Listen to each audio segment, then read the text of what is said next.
Olá, sejam todos bem-vindos a mais um episódio do GeoProsa, o podcast do grupo PET Geografia da Universidade Federal do Rio Grande do Norte.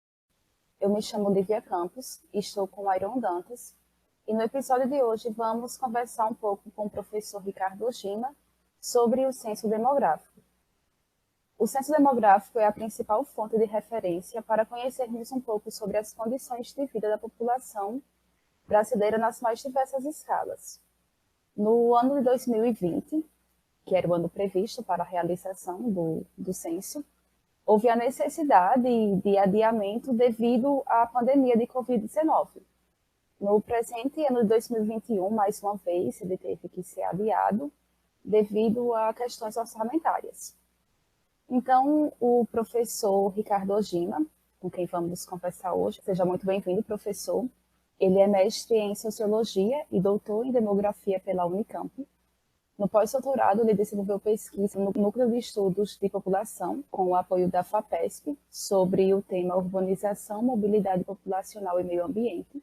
Ele foi pesquisador do Núcleo de Estudos de População e colaborador do Departamento de Demografia da Unicamp entre os anos de 2010 e 2011. Desde agosto de 2011, ele é professor da Universidade Federal do Rio Grande do Norte, foi coordenador do Programa de Pós-Graduação em Demografia, foi presidente da Associação Brasileira de Estudos Populacionais, a ABEP, entre os anos de 2017, 2018 e 2019 2020, e as suas pesquisas mais recentes se concentram nos temas urbanização, mobilidade espacial da população, teoria demográfica e mudanças ambientais. Bem, sabe-se que o recenseamento é um estudo que possibilita o recolhimento de informações da população, não é verdade? Então, professor, de que forma foram pensados e originados os censos demográficos?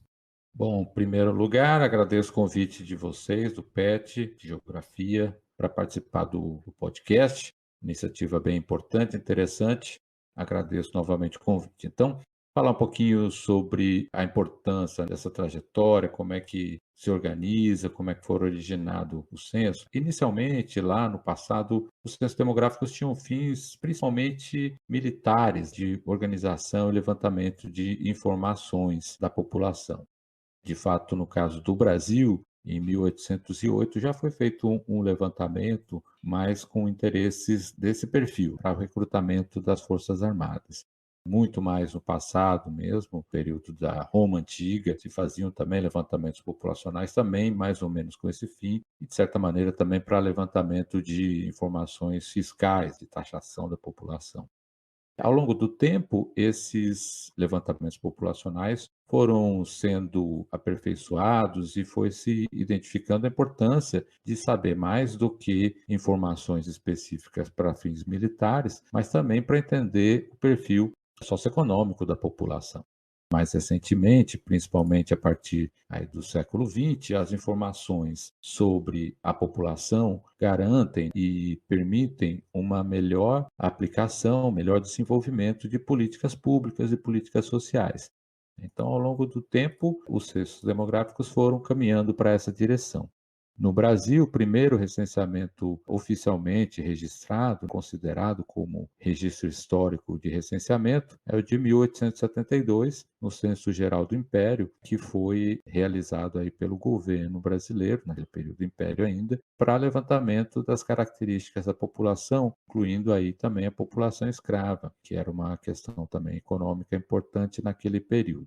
Posteriormente, o censo foi, no início do século XX, se desenvolvendo de maneira mais socioeconômica, incorporando a cada levantamento informações específicas, primeiramente econômicos, agropecuários, e somente a partir dos anos 40 do século passado é que, organizado dentro da estrutura já do que seria o IBGE, é que se começa uma sequência histórica do censo organizado com fins estatísticos, efetivamente. E a partir de então, o censo começa a ser cada vez mais uma importante informação socioeconômica ao longo dessa trajetória.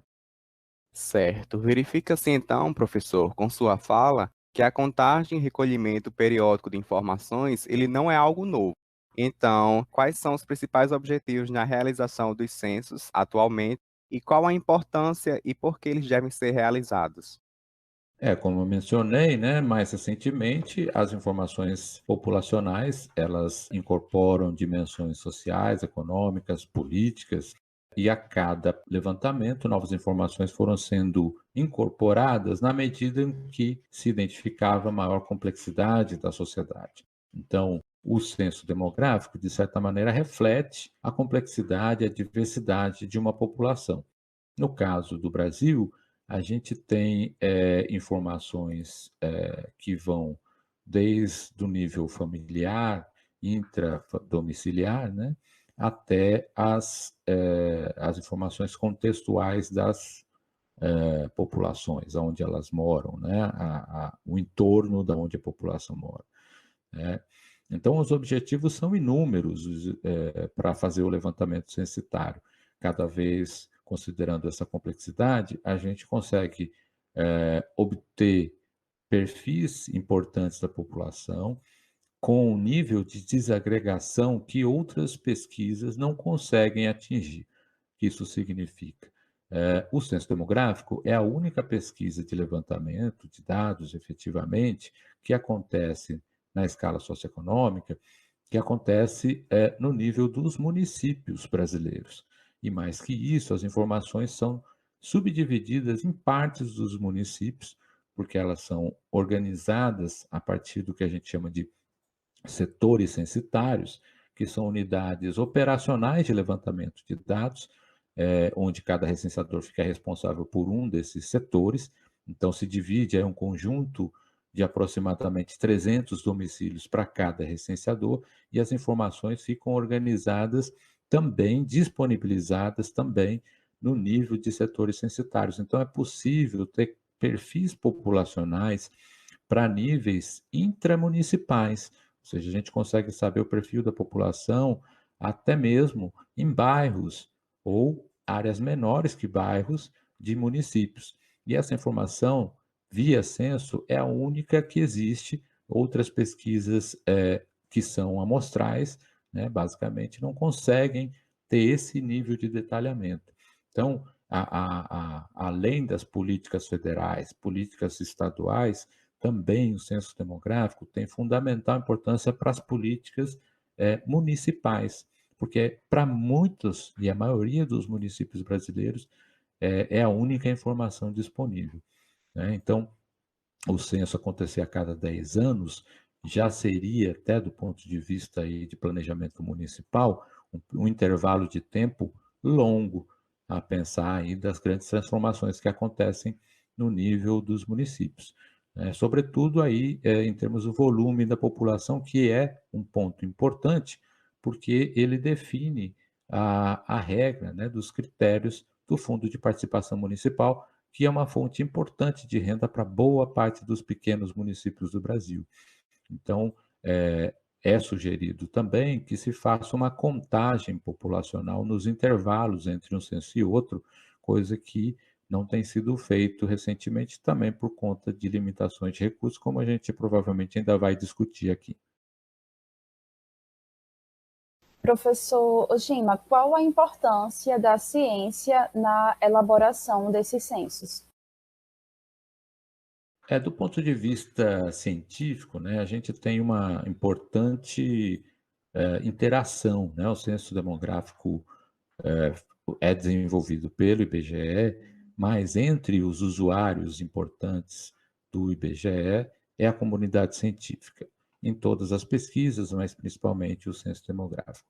Para além também de sermos, né, na academia, usuários importantes do censo demográfico, a gente também contribui, né, com as consultorias, assessorias e várias outras atividades que vão sendo desenvolvidas ao longo dos anos para melhorar, para discutir e para fomentar as questões e perguntas e procedimentos, inclusive, que podem ser desenvolvidos pelo IBGE na elaboração do censo. Então, a comunidade científica sempre teve um papel importante dentro da estrutura da organização dos censos demográficos, né? E, por conta disso, a gente tem, né, uma estreita relação com os técnicos servidores do IBGE. Muitos deles, inclusive, têm carreira acadêmica, com formação em nível de mestrado e doutorado, quase na sua grande maioria, né? Então, é uma interação que o IBGE, para além das atividades operacionais, também tem contribuições acadêmico-científicas participando dos principais eventos, participando das principais publicações científicas em parceria ou, inclusive, individualmente dentro do Instituto. Certo, então nós sabemos que o Brasil é um país extenso, né, um país com dimensões continentais e que possui regiões que se diferenciam, né, isso nos mais diversos aspectos, tanto no aspecto político, aspecto econômico, em questões de ordem fisiográfica também. Então, considerando isso, como essas diferentes regiões, essas formas de regionalização, modificam os métodos para o planejamento e a coleta de dados para a realização dos censos? A questão da diversidade e extensão territorial brasileira é um dos aspectos que tornam a operação censitária uma atividade, uma operação muito complexa, né? Essa diversidade, né, quando a gente está aqui nos grandes centros urbanos, a gente às vezes não consegue nem dimensionar essa diversidade e as dificuldades que seria operacionalizar uma pesquisa em tempo curto de período, né, que acontece mais ou menos em um período de 3 meses, levantar as informações de todos os domicílios de todas as regiões, estados, municípios do Brasil. Em algumas regiões é necessário utilização de barcos, né, de helicópteros, ou seja, tem uma estrutura muito maior para chegar em algumas regiões que tornam, se você considerar proporcionalmente, né, a operação mais cara nessas regiões, porque você envolve uma quantidade de recursos operacionais e logísticos para chegar nessas regiões que são muito mais custosos per capita, né? Dado que você vai nessas regiões você tem um volume menor de pessoas, mas você tem que chegar a todas essas regiões. Fora isso, você tem mesmo dentro das áreas urbanas uma dificuldade em acessar algumas regiões, algumas localidades dentro dos municípios, dentro das áreas urbanas. Por exemplo, você tem grandes dificuldades e operacionais de se acessar algumas regiões mais violentas da cidade, com necessidade de convencimento, discussão com as comunidades locais, e também, por outro lado,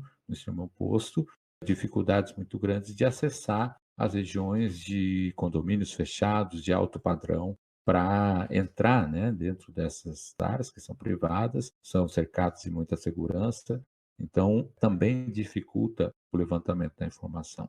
Além disso, né, e é uma coisa mais contemporânea, cada vez mais importante, a desconfiança da população em relação a pessoas que chegam dentro do seu domicílio, ou passam pelo seu domicílio, fazendo perguntas genéricas, né? Hoje a gente vive esse momento de insegurança, de violência, de fraudes eletrônicas e tudo isso, então cada vez mais a população fica desconfiada. Então também é importante que a população saiba, né, tenha informação da importância do censo e como se identificar a oficialidade dessas pessoas que estão levantando as informações. Isso é bem noticiado, existem mecanismos de validação das pessoas que vão entrevistar, né? E essa é uma outra dificuldade mais recente que tem aparecido, dificuldade de conseguir acessar e as pessoas quererem responder ao censo demográfico. Do ponto de vista legal, institucional, existe um regramento que responder ao censo é obrigatório, é um dever do cidadão responder o questionário do censo, mas, obviamente, que essa não é uma imposição que é feita pelos recenseadores quando eles passam pelo território, né, pelos bairros.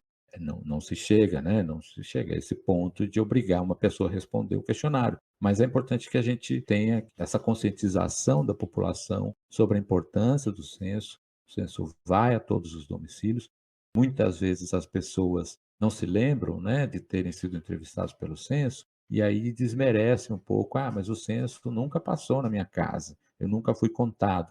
Isso é muito comum porque a maior parte dos questionários que são aplicados é um questionário curto, que não dura 5 minutos para ser aplicado, e o questionário ele não é perguntado para todas as pessoas que moram no domicílio. Basta que haja uma pessoa que saiba responder pelos demais, ela é o informante principal, e ela responde pelos demais moradores do domicílio. E às vezes, num domicílio pequeno, que tem 3, 4 pessoas, o questionário dura muito pouco. E a pessoa respondeu e as outras nem ficaram sabendo. Fora o fato de que acontece a cada 10 anos. Então, recuperar na memória se há 10 anos atrás alguém na sua casa respondeu por você o censo demográfico, costuma ser uma lembrança que fica vaga. Mas, de fato, o censo passa em todos os domicílios do Brasil e é possível saber disso pelos registros do levantamento do recenseador. O recenseador, ele faz um boletim de tudo que ele identifica no caminho das entrevistas, nas casas que ele passou, as casas que ele não encontrou as pessoas, a casa que ele voltou mais de uma vez para encontrar as pessoas. Então, é uma atividade muito complexa entre vários elementos da desigualdade e diversidade do Brasil e que torna mais importante ainda a operação e o desenvolvimento que é feito pelo IBGE. Os estudos estatísticos são projetados e executados sob apoio do governo. Logo, devido à redução no investimento para sua operacionalização, que defasagens podem ser observadas? Então, uma das questões importantes, como eu mencionei anteriormente, é a questão da distribuição dos recursos do Fundo de Participação Municipal. A gente tem estimativas populacionais para cada ano, o IBGE desenvolve anualmente para fins da própria distribuição do Fundo de Participação Municipal a estimativa da população, mas ela é uma estimativa baseada em métodos estatísticos e demográficos. Ela não é uma contagem. Então, a cada ano que não tem censo, o IBGE faz uma estimativa da população baseada nas informações passadas. Então, quanto mais tempo você tem de distância entre o último censo e a estimativa que eu estou fazendo, maiores são as diferenças, né? Maiores são as incertezas que eu tenho nessa estimativa. Então, essa é uma questão importante, né, da defasagem do censo demográfico em relação às informações que eu vou utilizar a cada ano. Fora todas as demais, as transformações sociais, econômicas da população, elas são dinâmicas, em algumas regiões mais dinâmicas que as outras, e não ter esse mapa, esse desenho da população, sobretudo no nível municipal, é muito complexo para eu poder tomar decisões políticas, econômicas e sociais sem ter esse desenho, sem ter esse perfil. Incluindo logisticamente o período dos processos de vacinação para a Covid-19, seria viável a realização do estudo no ano de 2021? Então, esse é um desafio, né? É preciso ter uma avaliação muito cuidadosa, mas dado que a gente já viu que o orçamento desse ano já não vai ser liberado, seria possível se tivesse orçamento e se houvesse tempo diante de um orçamento aprovado com mais antecedência de que estudos fossem feitos para se identificar a viabilidade ou não de executar o censo ainda em 2021. Ele foi suspenso em 2020, mas veja que no ano de 2020 a pandemia tinha acabado de começar e as incertezas eram muito maiores, né, em relação à evolução e ao comportamento da pandemia no caso do Brasil. Em 2021, com mais informações, com muito mais desenvolvimento das formas de contágio e um planejamento antecipado, seria possível ter feito o censo em 2021 se houvesse recursos. Veja, a grande questão é que não foi só cortado o recurso para execução do censo com base na estimativa, no orçamento que o IBGE tinha projetado. Pensando numa situação excepcional e particular, como é o caso de fazer uma atividade censitária no contexto da pandemia, era esperado que o orçamento fosse maior do que aquele que o IBGE tinha orçado anteriormente para executar o censo numa situação normal. Dada a excepcionalidade e todos os estudos adicionais, equipamentos de proteção individual e todos os cuidados extra que seriam necessários para realizar um censo, seria esperado que o governo federal liberasse mais recursos para executar um censo nessas condições excepcionais. Como não foi o que aconteceu nem de perto, Então, claro que ficaria inviabilizado, porque não haveriam condições de fazer todo esse planejamento e, principalmente, oferecer os subsídios necessários adicionais para aqueles que tinham sido projetados antes pelo IBGE. Esperamos que, em 2022, a situação da pandemia esteja controlada por conta do avanço da vacinação, embora isso também ainda seja alguma coisa com nível de incerteza relativamente médio, pelo menos, porque não sabemos o comportamento da pandemia após a vacinação. E, mais ainda, não sabemos qual vai ser o comportamento do governo federal em relação à disponibilização de recursos no ano que vem para o censo. O censo demográfico já tinha recebido, o orçamento já tinha recebido um corte anteriormente ainda à pandemia, então já tinha caído, já foram feitos ajustes para o orçamento por parte do IBGE para aquele orçamento que foi solicitado no ano passado, então já era menor do que originalmente proposto. Então, não dá para fazer uma operação complexa, sofisticada e com nível de detalhamento que se exige num país tão desigual e tão heterogêneo como o Brasil, tanto em termos de acesso quanto em termos socioeconômicos, sem fazer um investimento importante de recursos. Mas ainda assim é um investimento que proporcionalmente é baixo frente a outros países do mundo e frente a toda a importância que esse levantamento tem para planejamento de políticas públicas, para pesquisas científicas. O custo é baixo se você pensar que é um investimento que você faz em um determinado ano, porque o levantamento é feito nesse ano, mas que ele vai ter uma nova rodada somente 10 anos depois. Então, é um gasto que você diluiria por toda a população e também pelos próximos 10 anos. Então, deveria ser uma prioridade do ponto de vista de planejamento público. Certo, Ricardo Gima. Então, agradecemos muito a participação do senhor. Foi muito importante discorrer sobre algo tão necessário para entendermos a sociedade brasileira como um todo.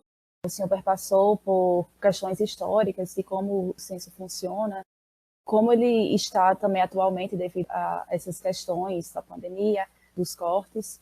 Então, agradecemos a sua participação.